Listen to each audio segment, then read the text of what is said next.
बिहार में जाति आवासीय और आय प्रमाण पत्र बनाने के लिए ऑनलाइन प्रक्रिया का उपयोग कर सकते हैं। यह सुविधा बिहार सरकार के आरटीपीएस वेबसाइट पे उपलब्ध है। बिहार में जाति आवासीय और आय प्रमाण पत्र की अति आवश्यकता होती है। इसमें कई सरकारी और गैर सरकारी में यह प्रमाण पत्र की ज़रूरत पड़ती है। ये आपकी पहचान और निवास और आर्थिक स्थिति को साबित करने के लिए ज़रूरी होता है। इसलिए इस वीडियो में आपको स्टेप बाय स्टेप ये मैं बताऊंगा कि कैसे जाति और आवासीय और आय प्रमाण पत्र बनाया जाता है। तो बने रहिए इस वीडियो में, क्योंकि ये वीडियो बहुत इन्फॉर्मेटिव होने वाला है। तो सबसे पहले आप गूगल वेबसाइट में आ जाएं और गूगल क्रोम में लिख दें आरटीपीएस लिखने के बाद एक खुल जाएगा उसका वेबसाइट। और वेबसाइट खुलने के बाद सबसे पहले निवास प्रमाण पत्र बनाना है, तो मुझे निवास प्रमाण पत्र का सबसे पहले निवास प्रमाण पत्र सेलेक्ट करेंगे। निवास प्रमाण पत्र सेलेक्ट करने के बाद वो पूरा पेज होम पेज आ जाएगा निवास प्रमाण पत्र का। अब ये फॉर्मेट पूरा खुलकर आ गया है, ये फॉर्म फिलअप करना है। तो इसमें जितने भी इंफॉर्मेशन यहाँ पे मांग रहा है वो बारीकी से यहाँ पे दे देंगे। तो यहाँ पे ऑनलाइन आवेदन के लोक सेवाओं का अधिकार की सेवाएं, इस पे क्लिक करना है और इस जगह पे आप यहाँ पे जाति आवासीय और आय तीनों का ही से आप फिलअप करिएगा, फॉर्म भरिएगा। तीनों का यहीं पे से आपको ऑनलाइन करना है।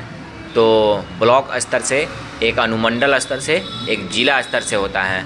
तो हमको बनाना है ब्लॉक स्तर से। सबसे पहले आपको बनाना भी होगा तो ब्लॉक स्तर से ही बनाना होगा। उसके बाद राइट साइड पे भी क्लिक करेंगे तो नागरिक अनुभाग का इस तरह से यहाँ पे आप इसका रजिस्ट्रेशन कर सकते हैं। रजिस्ट्रेशन करने के बाद भी आप जो है ना यहाँ से आवेदन का स्थिति देख सकते हैं, या सर्टिफिकेट आपको डाउनलोड करना है। अगर बन गया होगा तो ये सर्टिफिकेट यहाँ से डाउनलोड भी कर सकते हैं।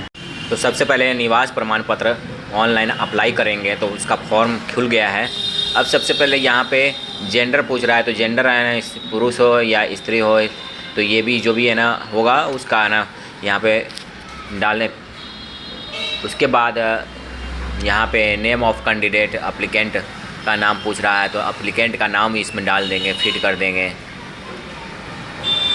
पिता का नाम यहाँ पे दर्ज करना है, तो पिता का नाम, नेम ऑफ फादर नेम, तो यहाँ पे पिता का नाम दर्ज कर देंगे। तो पिता का नाम दर्ज कर देंगे तो इसका हिंदी में खुद ब खुद लिखकर आ जाएगा।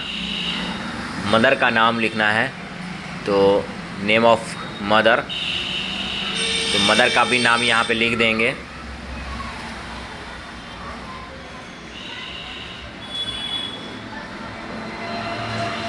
मदर का नेम लिखने के बाद हस्बैंड नेम, अगर किसी स्त्री का हस्बैंड है तो उसका हस्बैंड का नाम लिखेंगे, या अगर लड़की है जिसका शादीशुदा नहीं है तो उसका छोड़ देंगे।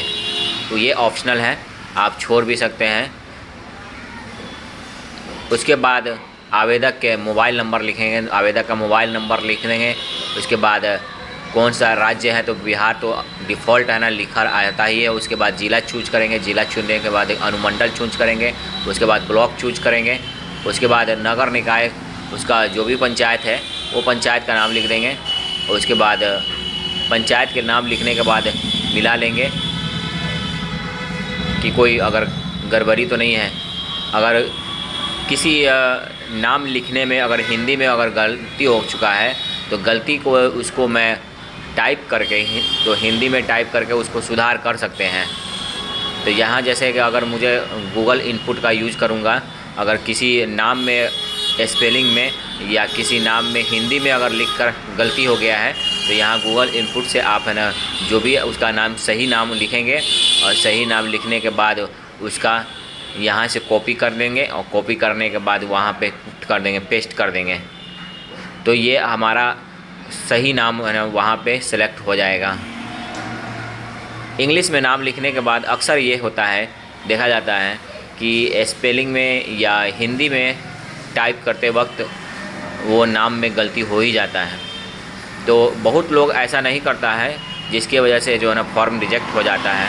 तो ये बहुत ज़रूरी है कि आप जो है ना गूगल इनपुट का यूज करें। गूगल इनपुट से आप जो भी है ना आपका सही नाम होगा यहाँ से पहले लिख ले और लिखने के बाद यहाँ पे पेस्ट कर दें, क्योंकि समय बहुत कम होता है इसमें जो भी अप्लाई करने के लिए। तो जितना भी जल्दीबाजी है ना काम करना चाहिए और उसके बाद आपको सही यहाँ पे पेस्ट कर दें। पेस्ट करने के बाद आगे बढ़ने पे आपको गांव का नाम यानी विलेज का नाम लिखना है। तो विलेज का नाम जो भी होगा आपका गांव का नाम यहाँ पे लिख देंगे। आप टाइप भी गूगल इनपुट का भी यूज कर सकते हैं। अगर गांव का नाम में अगर हिंदी में गलती आ रहा है तो यहाँ पे गूगल इनपुट से आप यूज करके उसके बाद यहाँ पे पेस्ट कर देंगे। पुलिस स्टेशन का नाम यहाँ पे दर्ज करना है। पुलिस स्टेशन का नाम दर्ज हो गया। उसके बाद ग्राम या पंचायत होगा तो ग्राम का नाम लिखना है यहाँ पे। तो हमारा जो भी गांव का नाम होगा यहाँ पे ग्राम का नाम लिखना है। उसके बाद पोस्ट का नाम लिखना है, पोस्ट ऑफिस यानी कि जो भी डाकघर होगा तो डाकघर यहाँ पे लिख देना। अगर कहीं पे गलती हो जाएगा तो इस जगह पे आप यहाँ से सेलेक्ट करें और इनपुट से टूल से जो है ना यहाँ पे कुछ भी अगर गलती हो गया है तो यहाँ पे टूल्स का यूज करके आप उसको हिंदी में जैसे इंग्लिश में टाइप करेंगे तो उसको हिंदी में टाइप हो जाएगा और उस जगह पे से आप चूज करके यहाँ पे पेस्ट कर देंगे तो नाम सही हो जाएगा। तो ये बहुत काम की चीज़ है, इससे आप काम हो जाएगा, आसान हो जाएगा।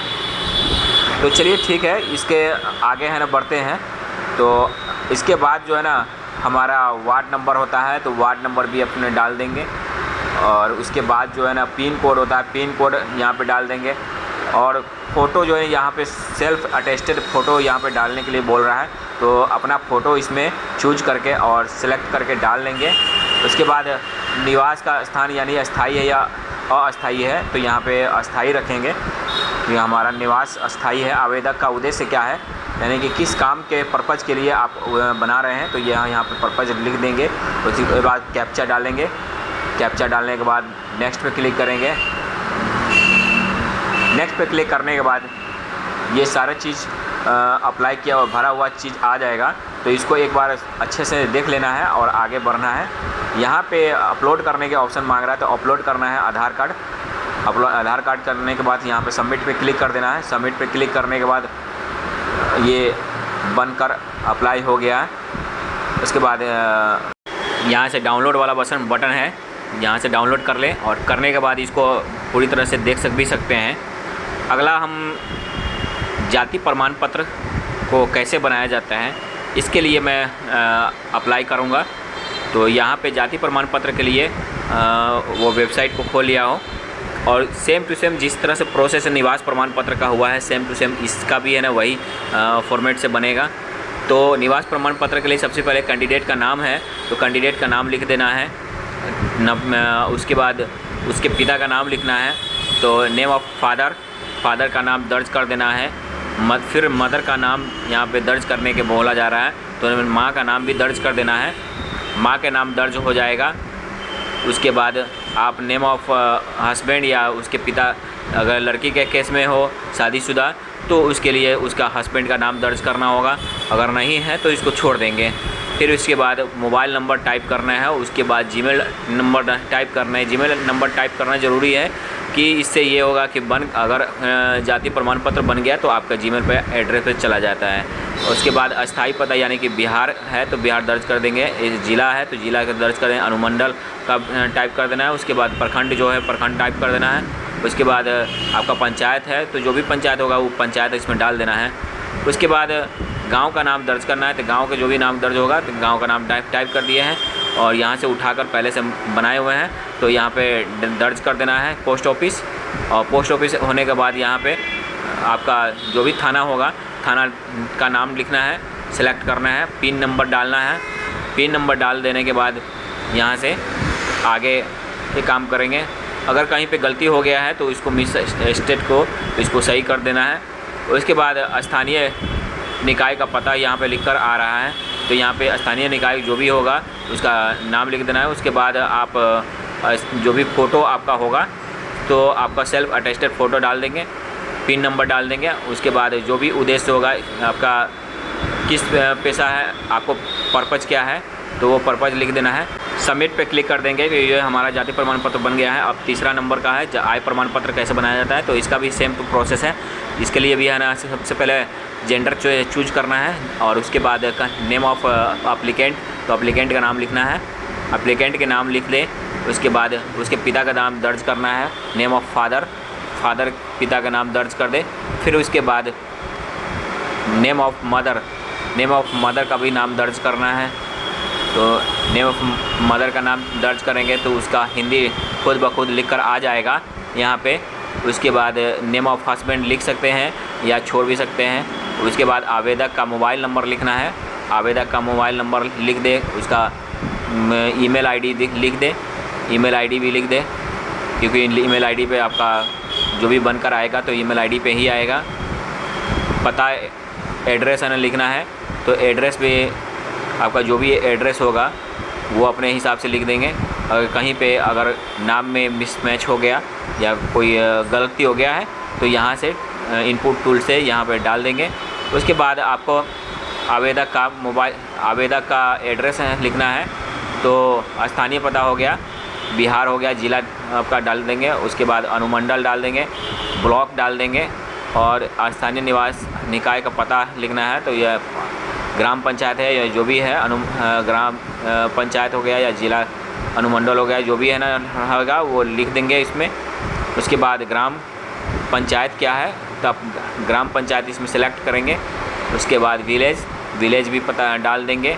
पोस्ट ऑफिस, पोस्ट ऑफिस भी यहाँ पे डाल देना है। उसके बाद आपका थाना जो भी होगा अपने थाना उसमें डालना है जो सेलेक्ट करेंगे। उसके बाद आपका फ़ोटो डाल देंगे, पिन नंबर डाल देंगे और पिन नंबर डालने के बाद यहाँ पे पेशा किस पर्पज़ क्या करते हैं, यानी स्टूडेंट है कि क्या है, जो भी है स्टूडेंट होगा या गृहिणी होगा, जो भी डालना है तो डाल देंगे। और उसके बाद आवेदन का उद्देश्य क्या है, तो जिस काम के लिए आप बना रहे हैं तो वो यहाँ पे डाल देंगे। उसके बाद सरकारी क्षेत्र से कितना कमाई है, कृषि से कितना कमाई है, जो भी आपका कमाई जहाँ से कमाई होगा तो ये यहाँ पे डाल देना है। तो सारे क्षेत्र से जो भी कमाई होगा, तो हमारा बिजनेस से कितना कमाई हो रहा है या अन्य स्रोत से कितना कमाई हो रहा है, सालाना इनकम कितना है, तो ये डाल देंगे। उसके बाद कैप्चा डालेंगे, तो कैप्चा यहाँ पे डाल दें। कैप्चा डालने के बाद यहाँ पे आगे सबमिट पे क्लिक करना है। तो कैप्चा से पहले यहाँ पे पिन कोड सही से नहीं भरा गया था, इसलिए मैं फिर से भरा हूँ। उसके बाद नेक्स्ट पे क्लिक कर दिया हूँ, प्रोसीड पे क्लिक किया। तो प्रोसीड पे क्लिक करने के बाद ये फॉर्म फिला हुआ आ गया है। अब इसको पूरी तरह से भर देंगे और उसके बाद अब डॉक्यूमेंट अपलोड करने के ऑप्शन आ रहा है। तो डॉक्यूमेंट आधार कार्ड या जो भी उसका रिलेटेड डॉक्यूमेंट होगा वो डॉक्यूमेंट अपलोड करने के बाद सबमिट पे क्लिक कर देंगे। तो ये हमारा आय प्रमाण पत्र भी बन गया है। इसको डाउनलोड कर लेंगे। डाउनलोड करने के बाद उसको अच्छा से देख भी सकते हैं और प्रिंट करने के बाद ये कस्टमर को दे सकते हैं। तो ये हमारा तीनों प्रमाण पत्र, जाति, आवासीय और आय प्रमाण पत्र तीनों बन चुका है। तो ये दोस्तों कैसा लगा आपको ये वीडियो, ये काफ़ी इन्फॉर्मेटिव है। ये पूरी तरह से तीनों एक साथ मैं बनाकर दिखाया हूँ कि कैसे लाइव बनाया जाता है जाति, आवासीय और आय। वीडियो अच्छा लगा हो तो कमेंट करें और चैनल पर नए हैं तो सब्सक्राइब करें। So thank you.